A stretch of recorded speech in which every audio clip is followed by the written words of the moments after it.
I never planned on going to Berlin alone, and if I had known what I would experience in that hotel, I would have never boarded the damn plane. But life doesn't warn you when something evil is waiting behind a wallpaper-thin layer of normalcy.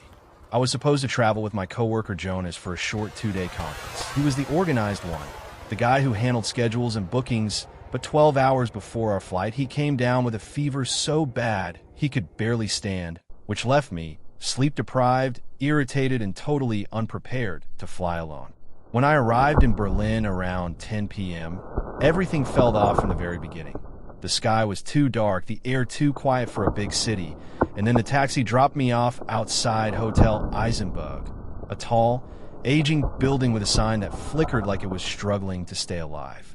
Inside, the lobby looked like someone had preserved 1970s decor in a sealed jar, dark wooden panels, brass lamps that emitted a sickly yellow glow, patterned carpets that looked like they hadn't been vacuumed since the Cold War.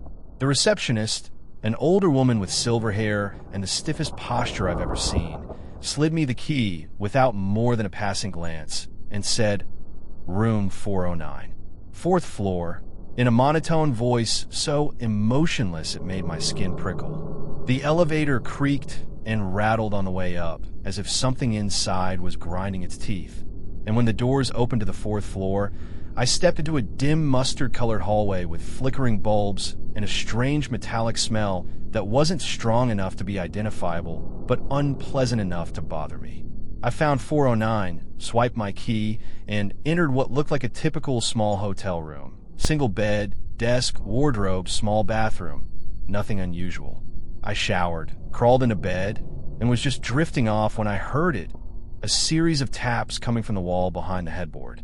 Tap, tap, tap. At first, I thought it was plumbing or another guest, but the rhythm became too intentional, too steady, almost like a code. Annoyed, I knocked back once. Shut up, I thought, and to my surprise, the tapping stopped immediately. I felt oddly victorious and soon fell asleep. The next day was boring conference stuff, coffee, emails, networking, artificial smiles, and I returned to the hotel tired but clear-headed. That's when I noticed it. The wall behind the bed had a slight bulge, like the wallpaper was stretched over something uneven. When I pressed my hand to it, I felt a faint rectangular outline beneath the surface. A hidden door? A maintenance hatch? Something left over from old construction? I pushed the thought aside and focused on eating my takeout dinner and watching incomprehensible German TV. By midnight, I switched off the lights, climbed into bed, and within minutes the tapping started again. This time it was faster, more urgent, then suddenly softer, tap, tap, tap, tap, a pause, then 2 heavier taps. Then I heard something that turned my blood into ice, a whisper, muffled and breathy, coming from inside the wall. "Hello? Jamanda?" The voice was faint but undeniably human. I bolted upright, heart pounding. "Bit, Helfen," it said again. "Please help." I pressed my ear against the wallpaper, trembling. "Who's there?" I whispered, but the voice didn't answer directly. It only breathed, shaky and near, as if the speaker's lips were inches from the other side of the wall. I grabbed the room phone in a panic and called the reception desk. The line rang for an eternity before the same silver-haired woman answered. "There's someone on the wall," I said, voice cracking. "In my room. Room 409. Someone is tapping and asking for help. You need to do something." Silence. Then she spoke in the same monotone voice. "No one is in the wall. Go to sleep." Then she hung up. I stared at the phone in disbelief. The tapping stopped after that, and although the room settled into silence, I couldn't fall asleep again. I sat at the desk until dawn, eyeing the bulging wallpaper like it would peel away on its own. By the next evening, exhaustion was clawing at my brain, but when I returned to my room, something was different. The wallpaper at the bulge was now loose and peeling, revealing dark wood beneath. My throat tightened as I pulled more of it back. It tore too easily, as if someone had already weakened the glue. Beneath the wallpaper was a small wooden door, barely chest height, with a rusted latch. No hinges, no modern fittings. The wood was old, splintered, and stained. And carved into the door, in jagged letters, were the words, "Nicht öffnen." Do not open. I stepped back, heart hammering in my chest. Then came the tapping again, the same slow, deliberate rhythm. Then the voice. Half a bit the same plea.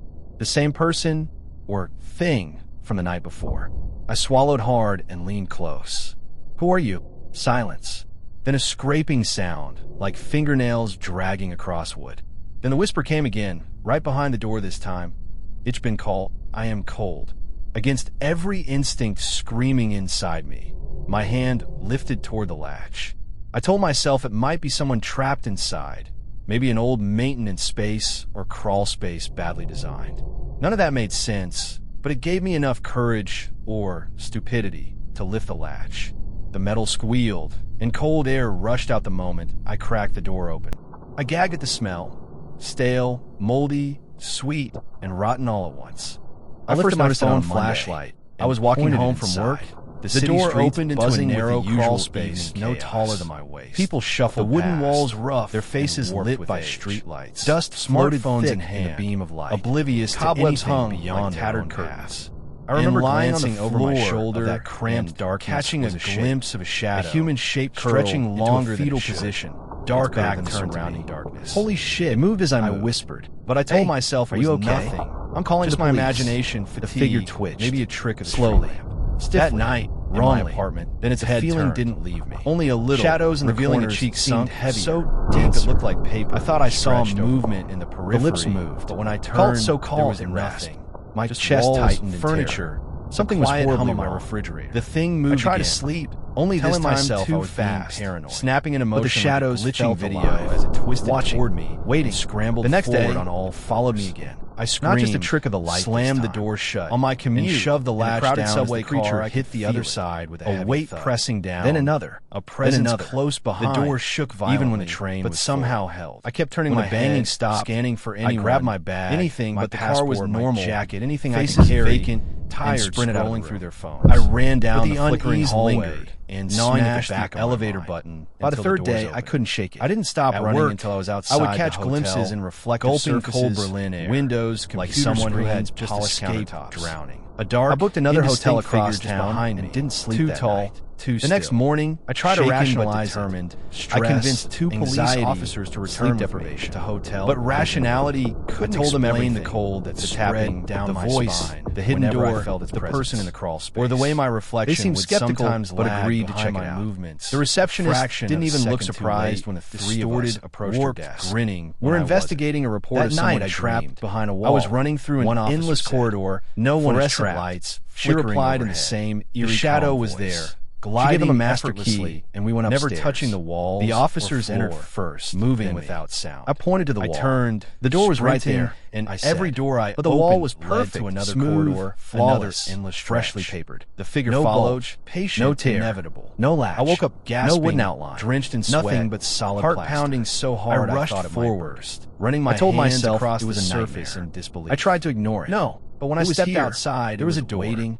I across the street. There was someone crouched in shadows of a fire. One officer knocked on the wall. Impossibly tall. He even scanned it with some electronic stud finder. I froze. No hollow cavity. It was gone. Space. Over the next few days, the presence grew bolder. I felt the room spinning. Subtle. Was I hallucinating? Shapes lingering behind. I knew what I saw. They long shadows stretching across exhaustion. Maybe an overactive imagination, and all I could do was shake my head as my chest grocery store, and my even a small cafe where I had my the receptionist appear behind always at the edges of vision, said softly, just out of focus. Perhaps you should enough to make me doubt my sanity. Her eyes started already documenting it, taking photos on my phone, knowing, setting up my camera, as if she had seen this happen. Nothing showed up on the footage, as if she knew exactly what I saw. Quiet streets, exactly why the illusion of. I didn't argue, but I just feel it.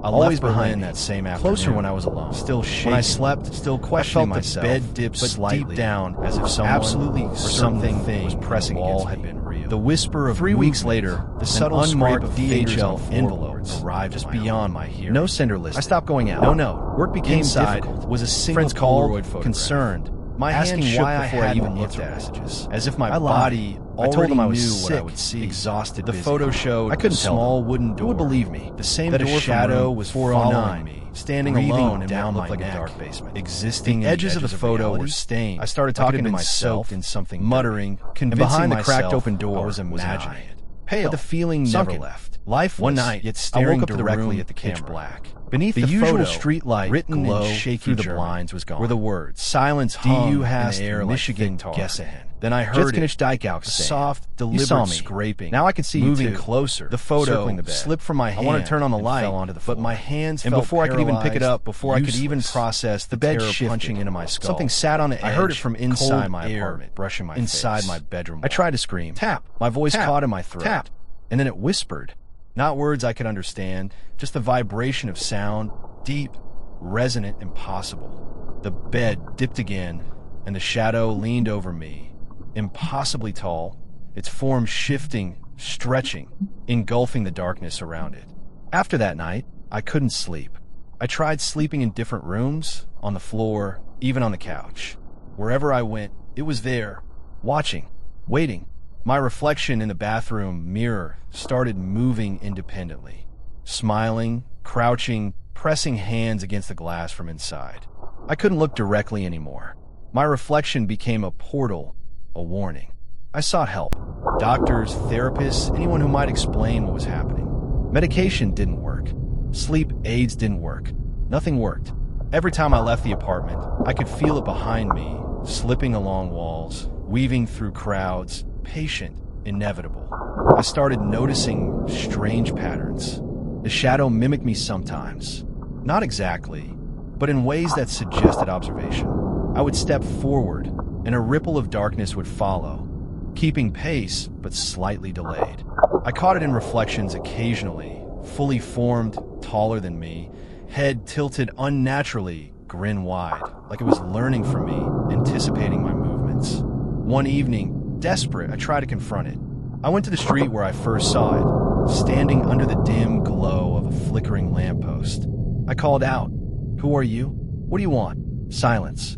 Then the shadow appeared, coalescing from the darkness like smoke. It didn't walk, it flowed, reaching toward me with limbs too long, too thin. Its grin widened. I stepped back. My phone rang, mine in my pocket, but when I answered, there was only static. A whisper came through. "You can't escape." I ran. Through streets, alleys, parks. I didn't stop, but followed. Always following. Always patient. Always there. I tried hiding, but doors wouldn't lock. Rooms seemed to twist. Alleyways led to impossible spaces, and I would always emerge to find it waiting. Now, I'm not sure if it's a shadow or something worse. I can feel it in my chest, pressing down, making it hard to breathe. I haven't seen another person in days. My phone shows missed calls, messages from friends, but no matter what I do, I can't reach them. The city feels empty, twisted, and I know it's because of it. It's changing reality around me. And always, it waits at the edges of my vision, smiling, patient, learning, growing. I don't know how much longer I can last. I don't know if the world I knew still exists, or if I've been trapped in some reflection of it, with the shadow as my only companion. I hear it now, moving behind me even as I write this. I feel it stretch over me, swallowing the light, pushing me down, reshaping the air around me. If you ever see a shadow that doesn't belong, that lingers longer than it should, that follows you in silence, don't ignore it. Don't pretend it's nothing, because it's not. It's patient. It's inevitable. And once it starts following, it doesn't stop. And you'll realize, too late, that has been learning your every move, watching your every step, waiting until you're trapped in its world, a prisoner of your own shadow. And then it grins. I never believed the stories about the old U-Bahn tunnels beneath Munich, the ones locals sometimes whisper about late at night after a few beers, the ones tourists laugh at because they sound like urban legends created to entertain drunk university students. But if I had known what I would encounter down there, if I had known what kind of things still moved in the abandoned sections the city pretends don't exist, I would have never stepped onto that late-night train. I would have never agreed to meet my friend Lucas after midnight at Feldmoching Station, and I definitely would have never followed him through a locked maintenance door that should have been welded shut. Everything started on a Thursday night when I landed in Munich for a short business trip. Nothing fancy, just meetings and presentations, and then a few drinks with old friends. Lucas lived in Munich for years and had always been obsessed with urban exploration, the kind of guy who collected old maps, searched for sealed-off stairwells, and bragged about entering tunnels most locals didn't even know existed. He kept telling me the U-Bahn had forgotten sections, stations built during the Cold War, tunnels dug and then abandoned, places sealed due to structural issues or something darker. I always assumed he exaggerated, but on that night, he texted me, "You want to see something real? Something Munich keeps hidden." I should have ignored it. Instead, I replied, "Sure, where?" He told me to meet him at Feldmoching after midnight. By the time I got there, the station was nearly empty except for a few drunk teens stumbling out of the last train and a janitor mopping the floor with earbuds in. Lucas appeared from the shadows under the stairs. Buzz-cut hair, backpack slung over one shoulder, flashlight clipped to his jacket. "You ready?" he asked. "For what?" I replied, already uneasy. He smirked. "For the tunnels they don't want anyone to know about." Before I could protest, he led me down the escalator toward the platform. Train still ran once every 20 minutes that late, so the station wasn't completely dead, but it was quiet enough that our footsteps echoed. He stopped at the end of the platform where a locked metal door with a faded Zutritt Verboten sign stood. He produced a key he claimed he borrowed from a friend who worked maintenance. I never found out if that was true or if he had somehow made a copy. He unlocked the door with a metallic squeal and pushed it open. Cold air rushed out, smelling like dust, mold, and old machinery. "Last chance to back out," he said. I should have, but something about the darkness inside drew me in. He shut the door behind us, and the sound of the lock clicking echoed like a gunshot. Inside was a narrow service corridor lined with old pipes dripping condensation, the walls stained with decades of grime. Our flashlights cut weak beams through the thick dust. Lucas walked confidently like he knew exactly where he was going, and I followed reluctantly, my footsteps crunching on gravel and broken tiles. After a few minutes, the sounds of the active station faded completely, replaced by an oppressive silence that felt alive. "Where are we going?" I whispered. "Old tunnels," he said. "Ones they never finished. Some people say they were meant to connect to a military shelter. Some say they closed them because workers kept hearing things." My stomach tightened. "Hearing what?" He paused before answering. "Voices. Footsteps. Crying." I forced a laugh, but it came out thin and shaky. "You're messing with me." "I'm not," he said softly. "I've heard it myself." We continued deeper until the corridor widened into an old maintenance bay filled with rusted tools and crumbling equipment. Pipes overhead groaned like something heavy shifted inside them. "This way," Lucas said, pointing toward a concrete tunnel sloping downward. The walls here were covered in graffiti, tags, symbols, names, dates, but one phrase repeated 3 times in fresh black spray paint. "Nichtingen. Do not go." "Maybe we should listen to that," I said. Lucas only grinned and moved forward. The tunnel grew colder as we descended. The floor was damp, and the air smelled faintly of metal and something sour. My flashlight flickered once, then stabilized. The silence became heavier, pushing against my ears like pressure from deep underwater. Then I heard it. Footsteps. Slow, dragging footsteps coming from somewhere ahead of us. "Do you hear that?" I whispered. Lucas raised a finger to his lips and listened. The footsteps stopped. Then a faint whisper echoed through the tunnel. Not a word, just a low, breathy murmur like someone trying not to be heard. "We should go back," I said. "Not yet," Lucas replied, whispering even though we were alone. "Come on." He moved ahead quickly, and I hurried to keep up. Eventually, the tunnel opened into an old station platform, one that clearly hadn't been used in decades. The walls were yellowing, tiles cracked or missing entirely. Old posters from the 1980s curled on the walls. Train tracks below were rusted and half-flooded with dark water. "Holy shit," I whispered. "This place is real." "Told you," he said proudly. Our flashlights illuminated empty benches, a broken vending machine tipped on its side, and a sign with faded letters that read, Bahnhof Nordstreck 6. "This station isn't on any map," I said. "Exactly," he replied. We walked the length of the platform, our footsteps echoing loudly. Too loudly, like the sound was bouncing off something moving behind us. At one point, I looked down into the flooded tracks, and thought I saw something ripple across the surface of the water. Something large. "Keep moving," Lucas said quickly, grabbing my arm. He guided me toward a staircase leading deeper underground. The steps were slick and uneven. Halfway down, we heard the footsteps again, closer, clearer, heavier. Someone was walking above us on the abandoned platform. Slowly, deliberately. We shut off our flashlights instinctively, plunged into darkness, so complete I couldn't see my own hand.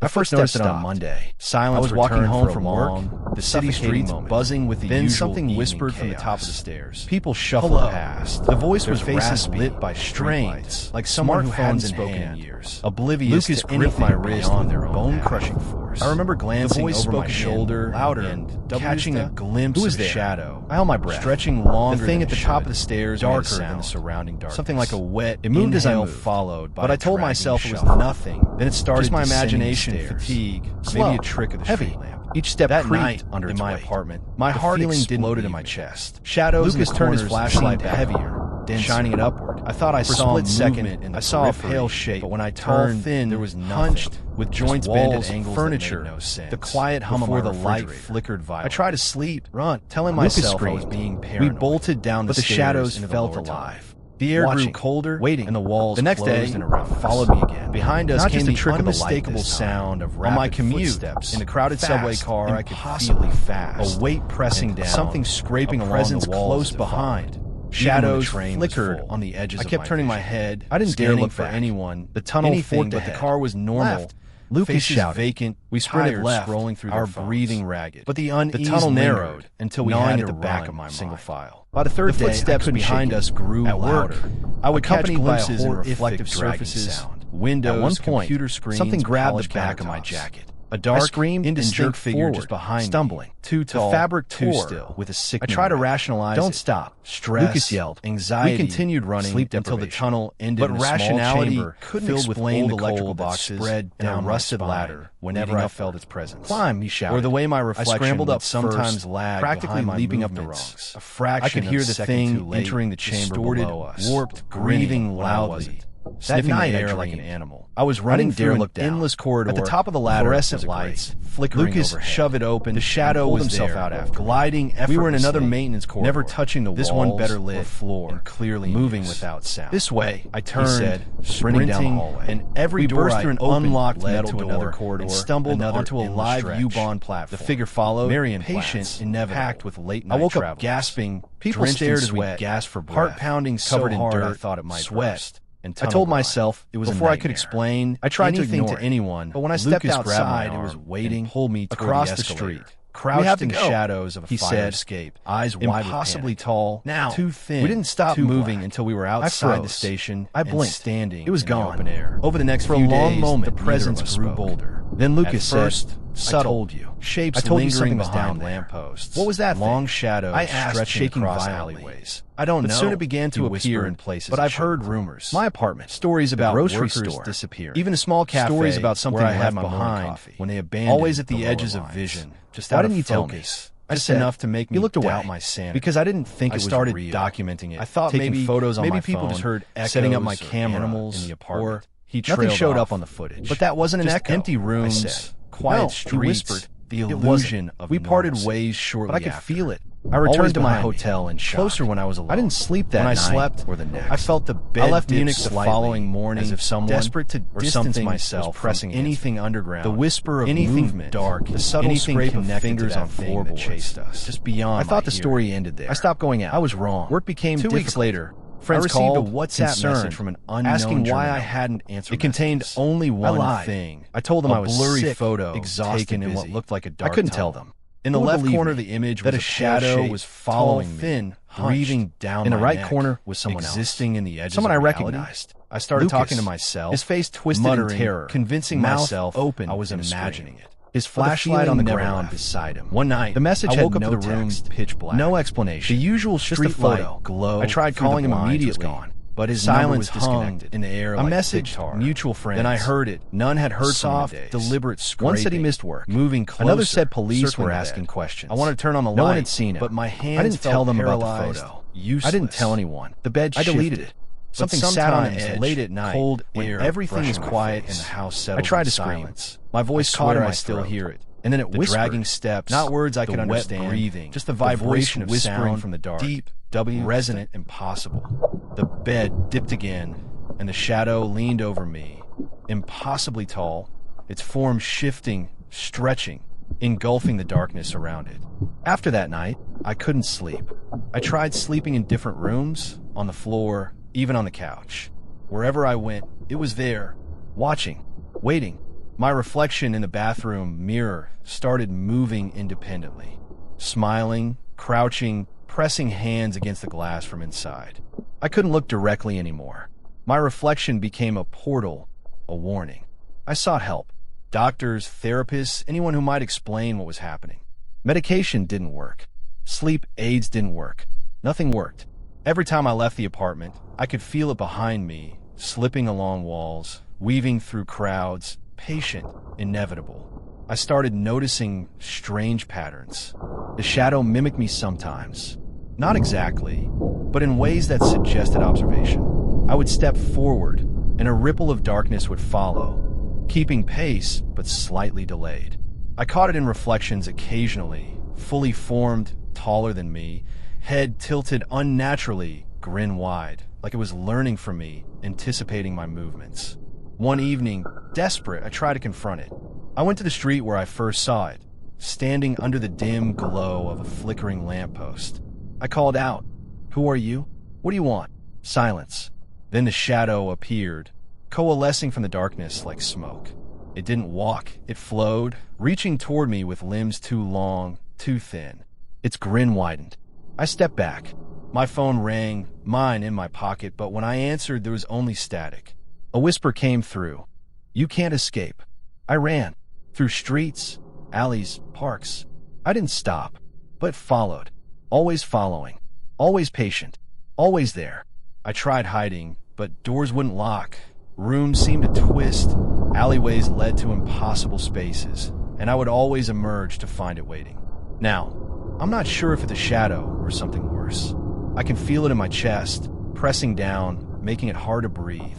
I haven't seen another person in days. My phone shows missed calls, messages from friends, but no matter what I do, I can't reach them. The city feels empty, twisted, and I know it's because of it. It's changing reality around me. And always, it waits at the edges of my vision, smiling, patient, learning, growing. I don't know how much longer I can last. I don't know if the world I knew still exists, or if I've been trapped in some reflection of it, with the shadow as my only companion. I hear it now, moving behind me even as I write this. I feel it stretch over me, swallowing the light, pushing me down, reshaping the air around me. If you ever see a shadow that doesn't belong, that lingers longer than it should, that follows you in silence, don't ignore it. Don't pretend it's nothing, because it's not. It's patient. It's inevitable. And once it starts following, it doesn't stop. And you'll realize, too late, that has been learning your every move, watching your every step, waiting until you're trapped in its world, a prisoner of your own shadow. And then it grins. I had always been fascinated by abandoned places, the kind of spots that local tour guides whispered about, but never included in brochures. So when I heard about the old castle ruins on the outskirts of Hamburg, I couldn't resist. I had no friends free that weekend, so I went alone, driving in the gray drizzle that Germans seem to have year-round. The sky low and heavy, the streets glistening with rain, and by the time I arrived, the sun had already set behind rolling clouds, leaving the castle. As a dark silhouette against the horizon, its towers crumbling, ivy climbing the walls like the fingers of some ancient monster. And I parked my car on a gravel path, the tires crunching against the loose stones, and the air smelled damp, metallic, and earthy all at once. A smell that somehow made my stomach twist, but I pushed the feeling aside, backpack on my shoulders, flashlight in hand, and approached the main gate, which was rusted shut, padlocked, but slightly ajar as if someone had deliberately left it unlatched, and I stepped inside cautiously, the wooden boards beneath my feet groaning under my weight, the wind whistling through broken windows, carrying whispers that sounded almost like voices, though I told myself it was just the wind, just the shadows, and nothing more. The castle had been abandoned for decades, its history a patchwork of rumors about noble families, secret societies, and strange experiments conducted in hidden chambers. But the one story I had heard, the one that had drawn me here, was about the basement beneath the castle, sealed off after a series of disappearances in the late 1800s. Workers, servants, even a visiting historian vanished without a trace. And locals claimed the basement was haunted, though by what no one could say. And when I found the stairwell leading down beneath a collapsed stone archway, I hesitated, the air growing colder as I held the flashlight steady, my breath visible in the dim beam. Then I stepped down onto the stairs, each step heavy and slick with moisture, the walls narrowing as I descended into a darkness that seemed to press against my chest. And then I heard it, faint at first, a scraping sound, almost imperceptible like nails dragging across stone, and I froze, telling myself it was debris or rats. But then the sound came again, closer, accompanied by a low, guttural hum, a sound that made my teeth ache, and my flashlight flickered as I pointed it toward the source, revealing a long corridor, stone walls black with age, puddles of water reflecting the dim light. And at the far end, I could make out a door, ancient wood, reinforced with iron, small, almost like it was built for someone or something very small, and I swear I felt eyes on me from the shadows around the corridor. But when I turned, there was nothing, only the oppressive darkness and the scent of mold and decay, and I took a cautious step forward, my boots splashing through shallow water, every nerve on fire, the scraping sound now, accompanied by a whisper so faint I almost didn't hear it. Come. My stomach twisted, my pulse spiked, but curiosity, that foolish, irresistible curiosity, pushed me forward. And as I reached the door, I realized it was partially open, swinging slightly as if moved by a breeze. But the air in the basement was still heavy, suffocating, and when I shined my flashlight inside, I froze because there was a figure, hunched and pale, its limbs elongated and thin, crouched in the center of the room, head down, whispering, rocking slowly back and forth, muttering words I couldn't understand, and the light reflected off its eyes, wide, sunken, unblinking, and for a moment I thought it was dead, but then it raised its head just enough to glance at me, and my stomach dropped because the mouth was wide, far too wide, stretching unnaturally, lips cracking as it whispered in a voice that wasn't human. "Dubisky Common, you came." I stumbled back, tripping over a stone and falling against the damp wall, heart hammering in my chest, my breath coming in ragged gasps. And the creature tilted its head, watching me, and the whisper became more insistent, closer, echoing through the stone chamber. "Come never, come closer, closer." I scrambled backward, my flashlight trembling, illuminating the walls just enough to see shapes, shadows moving where there should be nothing. And then something slammed against the floor behind me, a heavy thud, echoing like the entire basement was shaking, and I realized the figure had moved closer to me, silently, almost gliding across the wet stones, limbs jerky and unnatural, the scraping sound of its claws dragging along the floor growing louder, louder, until my ears were ringing, and I turned and ran up the stairs, slipping on water, arms flailing, the whispers chasing me, growing louder, closer. "Du kannst nicht entkommen, nicht entkommen. You cannot escape, you cannot escape." I burst out of the basement into the main hall of the castle, the wind whipping around me, my lungs burning, my legs trembling, and when I looked back, the door to the basement slammed shut violently, as if it had never been opened, and the air stilled, silence settling over the ruin once more. But the feeling remained, eyes watching me from the darkness, shadows shifting just beyond my vision. And I didn't dare stop moving until I reached my car, heart pounding, drenched in sweat despite the cold drizzle, hands shaking as I started the engine and drove away, never looking back, never wanting to return, never telling anyone what I had seen, but the memory haunted me. The elongated, crouched figure, whispering, unblinking eyes, the dragging claws, the oppressive darkness that seemed alive, and the way it had known I was coming, had waited for me in the basement all those decades, and sometimes late at night, I can still hear in my apartment, faintly, impossibly like someone just behind the walls whispering in German, Ichwort, I wait. And no matter how far I move, how many cities I leave behind, I can feel it, that presence stalking me. Knowing I remember, knowing it is still waiting for the next fool who dares enter the basement below the old castle in Hamburg.